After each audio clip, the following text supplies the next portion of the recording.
বৈষম্য বিরোধী আন্দোলন চলাকালে রাজধানীর মিরপুরে গুলিতে বিএনপি কর্মী মাহফুজ আলম শ্রাবণ হত্যার অভিযোগে সাবেক প্রধানমন্ত্রী শেখ হাসিনা সহ ৪০৮ জনকে আসামি করে ঢাকার নিম্ন আদালতে মামলা দায়ের করা হয়েছে। মামলায় অভিনেতা ইরেশ জাকের ১৫৭ নম্বর এজাহার নামীয় আসামি।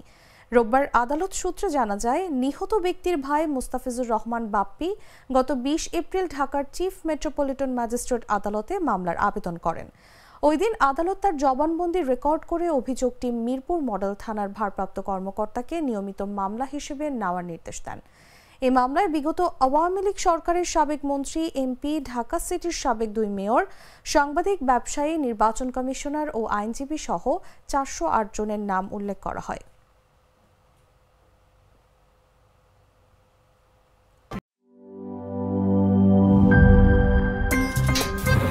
আমার একটা স্মার্ট সিদ্ধান্তে 25% গ্যাসের খরচ কমেছে। ভাবছেন কিভাবে?